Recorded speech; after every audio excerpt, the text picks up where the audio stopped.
વિષયમાં પહેલા વિભાગની શરૂઆત. પહેલો વિભાગ એટલે કે વાણિજ્ય પત્રવ્યવહાર વિભાગ. સીસી વિભાગનું પહેલું પ્રકરણ માહિતી સંચારનો અર્થ અને તેની પદ્ધતિઓ. લાસ્ટ લેક્ચરમાં, લાસ્ટ વિડિયો સેશનમાં આપણે વિષયનો પરિચય, વિષયની પેપર સ્ટાઇલ વિશે માહિતી મેળવ્યા બાદ હવે પહેલા વિભાગના પહેલા ચેપ્ટરથી વિષયની શરૂઆત થવા જઈ રહી છે. તો ચેપ્ટર નંબર 1 માહિતી સંચારનો અર્થ અને તેની પદ્ધતિઓ. સૌપ્રથમ પ્રશ્ન એ થાય આપણને, માહિતી સંચાર એટલે શું? કોને કહેવાય માહિતી સંચાર? શા માટે માનવ જીવનમાં માહિતી સંચારની જરૂરિયાત ઉદ્ભવે છે? તો સાદા અર્થમાં કહેવું હોય, સરળ શબ્દોમાં કહેવું હોય, સામાન્ય ભાષામાં જો એનો ઉત્તર આપવો હોય તો એટલું કહી શકાય કે માહિતી સંચાર એટલે માહિતીની આપ-લે, માહિતીનું આદાન પ્રદાન, માહિતીની લેવડ દેવડ, એને કહેવાય છે માહિતી સંચાર. તો માહિતી સંચાર એ માત્ર કરવા ખાતર કરવામાં આવતી પ્રવૃત્તિ નથી. માનવ જીવનમાં માહિતી સંચાર ખૂબ જ અગત્યનો અને ખૂબ જ મહત્વનો ભાગ ભજવે છે. કોઈ પણ વ્યક્તિએ માહિતી સંચારની પ્રવૃત્તિને પોતાના જીવનમાં અપનાવવી પડે છે. માહિતી સંચાર કર્યા વગર માનવ જીવન જીવવું શક્ય નથી. માનવ જીવનનો સંપૂર્ણ આધાર એ માહિતી સંચારની પ્રક્રિયા ઉપર રહેલો છે. ઉદાહરણ તરીકે આપણે કોઈ પણ દુકાનદારને ત્યાં એ ચીજવસ્તુ કે સેવા કે માલ સામાનની ખરીદી કરવા જઈએ છીએ તો એની દુકાનમાં પ્રવેશ કે એના શોરૂમમાં પ્રવેશ કર્યા પછી એને આપોઆપ ખબર પડી જતી નથી કે આપણે શું જોઈએ છીએ. આપણે એના માટે એને કહેવું પડશે. જે ચીજવસ્તુ કે જે સેવા મેળવવી હોય એની દુકાનદારને જાણ કરવી પડશે અને એ જાણ કર્યા પછી એ સેવા કે એ ચીજવસ્તુ આપણને પ્રાપ્ત થાય. તો એ જે જાણ કરવાની પ્રક્રિયા છે એને સાદા અર્થમાં આપણે માહિતી સંચાર તરીકે ઓળખી શકીએ છીએ. તો ટૂંકમાં માહિતીની લેવડ દેવડ, માહિતીનું આદાન પ્રદાન, એકબીજા સાથે માહિતીની વાતચીત કરવી, એને કહેવાય માહિતી સંચાર. આ થયો એનો સામાન્ય અર્થ, સાદો અર્થ, સરળ ભાષાનો અર્થ. એટલે કે પ્રસ્તાવના સૌથી પહેલા આપણે જોશું ચેપ્ટરની અંદર તો માહિતી સંચાર એ માત્ર એક પ્રકારની પ્રવૃત્તિ જ નહીં પરંતુ માનવ જીવનની અનિવાર્ય જરૂરિયાત પણ છે. માહિતી સંચાર એ માત્ર કરવા ખાતર કરવામાં આવતી એક સામાન્ય પ્રવૃત્તિ નથી પરંતુ દરેક માનવના જીવનની અનિવાર્ય જરૂરિયાત છે. દરેક માનવીના જીવન માટે માહિતી સંચાર ફરજિયાત છે, અનિવાર્ય છે, જરૂરી છે. કોઈ પણ વ્યક્તિ હોય, વિદ્યાર્થી હોય કે શિક્ષક હોય કે દુકાનદાર હોય કે વેપારી હોય કે રાજકીય નેતા હોય કે કવિ કે લેખક હોય, એના જીવનમાં પણ એ માહિતી સંચાર વિશેષ પ્રાધાન્ય ધરાવે છે, વિશેષ મહત્વ ધરાવે છે. માહિતીની લેવડ દેવડ, માહિતીનું આદાન પ્રદાન, માહિતીને એક જગ્યાએથી બીજી જગ્યાએ પહોંચાડવી, માહિતીને એક વ્યક્તિ પાસેથી સામે બીજા અન્ય વ્યક્તિ કે વ્યક્તિઓના જૂથ સુધી પહોંચાડવી, એને કહેવાય માહિતી સંચાર. ત્યાર પછીનો પોઈન્ટ, દરેક માનવીએ પોતાની લાગણીઓ, વિચારો, અભિવ્યક્તિઓના આદાન પ્રદાન એટલે કે લેવડ દેવડ માટે અન્ય વ્યક્તિઓનો સંપર્ક કેળવવો જરૂરી બને છે. દુનિયાની અંદર, માનવ જીવનની અંદર દરેક વ્યક્તિએ પોતાના મગજમાં ઉદ્ભવેલા વિચારો, પોતાની એકબીજા પ્રત્યેની લાગણીઓ, ગુસ્સો કે ક્રોધ કે ખુશી જેવી અભિવ્યક્તિઓ એ અન્ય વ્યક્તિઓ સુધી પહોંચાડવા માટે એ માહિતીનું આદાન પ્રદાન એટલે કે માહિતીની લેવડ દેવડ કરવી જરૂરી બને છે અને એકબીજાનો સંપર્ક કેળવવો જરૂરી બને છે. આ સંપર્ક કેળવવો એટલે જ એને કહી શકાય માહિતી સંચાર. હવે માહિતી સંચારની બાબતમાં અહીં ખાસ ધ્યાન એ રાખવાનું છે કે માહિતી સંચાર દ્વિપક્ષીય પ્રક્રિયા છે. બે પક્ષીય, દ્વિપક્ષીય એટલે કે એમાં બે પક્ષકારોનું સહ અસ્તિત્વ જોવા મળે છે. બે પક્ષકારો એટલે કે એક પક્ષકાર માહિતી મોકલનાર અને બીજો પક્ષકાર છે એ માહિતી મેળવનાર હોય છે. એ માહિતી મોકલનારમાં વ્યક્તિ હોઈ શકે અથવા તો વ્યક્તિઓનું જૂથ હોઈ શકે, કોઈ કંપની કે પેઢી પણ હોઈ શકે છે. જ્યારે દ્વિતીય પક્ષે એટલે કે બીજા પક્ષે સામે માહિતી મેળવનારમાં પણ કોઈ એક વ્યક્તિ હોઈ શકે, વ્યક્તિઓનો જૂથ કે સમૂહ હોઈ શકે અથવા તો સામે પક્ષે પણ કોઈ કંપની કે પેઢી પણ હોઈ શકે છે. એટલે કે જીવનની અંદર, માનવ જીવનની અંદર એ જીવન જીવવા માટે, જીવનને કાર્યાન્વિત રાખવા માટે, જીવનને ગતિશીલ અને કાર્યશીલ રાખવા માટે એ દરેક માનવીને પોતાના વિચારો, પોતાની લાગણીઓ અને પોતાની અભિવ્યક્તિઓ એકબીજા વ્યક્તિ સુધી પહોંચાડવા માટે દરેકને એકબીજાના સંપર્કમાં, એકબીજાના કોન્ટેક્ટમાં રહેવું જરૂરી બને છે. અને આ કોન્ટેક્ટમાં રહેવા માટે, સંપર્કમાં રહેવા માટે પણ એ માહિતી સંચાર એ અનિવાર્ય સાધન છે. હવે સામાન્ય માહિતી સંચાર અને વેપાર ધંધા માટેનો વાણિજ્યક માહિતી સંચાર એ બંને અલગ અલગ છે. બંને જુદા જુદા છે, બંને તદ્દન ભિન્ન છે, બંનેમાં પાતળી ભેદરેખા છે, બંનેમાં તફાવત જોવા મળે છે. જ્યારે આપણે આપણા મિત્રો, સગા સંબંધીઓ, કુટુંબીજનો અથવા તો આપણા માતા પિતા કે શિક્ષકો સાથે વાતચીત કરતા હોઈએ છીએ તો એ સામાન્ય માહિતી સંચાર છે. એ સામાન્ય માહિતી સંચાર એ આખી અલગ બાબત છે, તદ્દન જુદી બાબત છે. અહીંયા આપણે શીખવાનો છે એ છે વાણિજ્યક માહિતી સંચાર, વેપાર ધંધા ઉદ્યોગો માટેનો માહિતી સંચાર.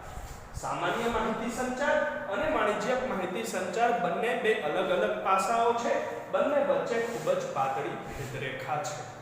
બંનેમાં એ ફેર છે, બંનેમાં તફાવત છે. સામાન્ય માહિતી સંચાર એટલે કે એવો માહિતી સંચાર કે જે આપણે આપણા કુટુંબીજનો, સગા સંબંધીઓ, મિત્ર વર્તુળ, શિક્ષકો અથવા તો આપણા ઓળખાણ ધરાવનાર ઓળખીતા સ્વજનો સાથે જે માહિતીની આપ-લે કરીએ છીએ એ સામાન્ય માહિતી સંચાર છે. જ્યારે વાણિજ્યક માહિતી સંચાર એટલે પ્યોર એમાં વેપાર ધંધાનો હેતુ હોય છે.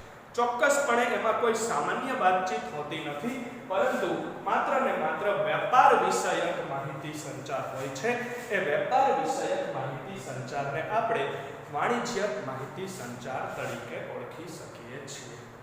કે જેમાં બેંક સાથેના માહિતીનો આપ-લેનો પત્ર વ્યવહાર હોય, વીમા કંપની સાથેનો પત્ર વ્યવહાર હોય, કોઈ નગરપાલિકા, તાલુકા પંચાયત કે જિલ્લા પંચાયત કે મહાનગરપાલિકા સાથેનો કોઈ પત્ર વ્યવહાર હોય, તો આ જે માહિતીની આપ-લે થઈ, આ જે પત્ર વ્યવહાર થયો એ વાણિજ્યક માહિતી સંચારમાં સમાવિષ્ટ છે. જ્યારે આપણે જે સામાન્ય વાતચીત કરીએ છીએ એ સામાન્ય માહિતી સંચાર ગણાય છે.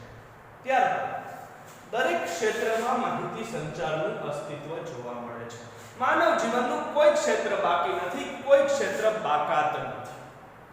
માનવ જીવનના દરેક ક્ષેત્રમાં, દરેકે દરેક પાર્ટમાં એ માહિતી સંચારનું સહ અસ્તિત્વ જોવા મળે છે. સામાજિક ક્ષેત્ર હોય, સમાજની અંદર જીવવા માટે, સગા સંબંધીઓ સાથે સંપર્કમાં રહેવા માટે, કુટુંબીજનો સાથે જોડાયેલા રહેવા માટે, વિદેશમાં વસતા આપણા સ્વજનો સાથે જોડાયેલા રહેવા માટે એ સામાજિક ક્ષેત્રે પણ આપણે માહિતીનું આદાન પ્રદાન, માહિતીની લેવડ દેવડ કે વાતચીત કરવી પડે છે. તો એ પણ એક પ્રકારનો માહિતી સંચાર છે.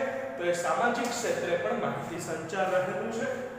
ત્યાર પછી શૈક્ષણિક ક્ષેત્રે શિક્ષકો અને વિદ્યાર્થીઓ વચ્ચે જે માહિતીનું આદાન પ્રદાન થાય છે એ પણ એક માહિતી સંચાર છે. દાખલા તરીકે અત્યારે ઈ-લર્નિંગ પ્રોગ્રામના માધ્યમથી, મોબાઈલ, કમ્પ્યુટર કે ઇન્ટરનેટના માધ્યમથી, વિડિયો લેક્ચરની મદદથી આપણે અહીંયા ક્લાસરૂમના વિડિયો દ્વારા, શિક્ષકો દ્વારા એટલે કે મારા દ્વારા ભણીએ છીએ અને તમે લોકો આ વિડિયો જોઈ અને ભણો છો કે આને સાંભળો છો, તો આપણી વચ્ચે જે માહિતીનું આદાન પ્રદાન થયું એ પણ એ માહિતી સંચારનું જ એક આધુનિક સ્વરૂપ ગણાય છે. તો શૈક્ષણિક ક્ષેત્ર પણ માહિતી સંચારથી બાકાત નથી. કોઈ પણ પદ્ધતિએ શિક્ષણ ચાલે, ક્લાસરૂમની અંદર હોય, વર્ગખંડની અંદર હોય કે આ રીતે ઈ-લર્નિંગ પ્રોગ્રામમાં હોય, શિક્ષકો અને વિદ્યાર્થીઓ વચ્ચે જે માહિતીની લેવડ દેવડ થાય છે, માહિતીનું આદાન પ્રદાન થાય છે, એ પણ એ માહિતી સંચાર જ છે એક પ્રકારનો.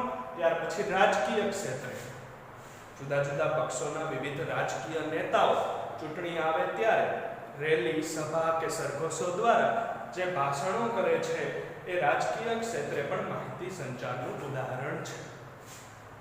કે જેમાં એ નેતા કે એ પક્ષના વ્યક્તિઓ પોતાના પક્ષનો વિચાર એ જનતા સમક્ષ ભાષણ, રેલી, સભા કે સરઘસના માધ્યમથી વ્યક્ત કરે અને સામે પક્ષે એ પ્રજા એના તરફી મતદાન કરે છે. તો એ બે પક્ષકારો વચ્ચે પણ એ રાજકીય ક્ષેત્રમાં પણ માહિતીની લેવડ દેવડ થાય છે. એટલે કે રાજકીય ક્ષેત્ર પણ એ માહિતી સંચારથી બાકાત નથી. અને ત્યાર પછી સાહિત્યના ક્ષેત્રમાં કવિઓ અને લેખકો, નવલકથાકારો, શબ્દો દ્વારા, વાક્યો દ્વારા, પોતાની કવિતા, ગઝલ કે વાક્ય રચના દ્વારા જે પાઠ, કાવ્ય કે નવલકથા કે ખંડ કાવ્ય એ શબ્દો અને વાક્યોનો ઉપયોગ કરી અને લખીને પુસ્તક સ્વરૂપે જાહેર જનતા સમક્ષ મૂકે છે, તો એ સાહિત્યના ક્ષેત્રમાં પણ એક પ્રકારનો માહિતી સંચાર જ જોવા મળે છે.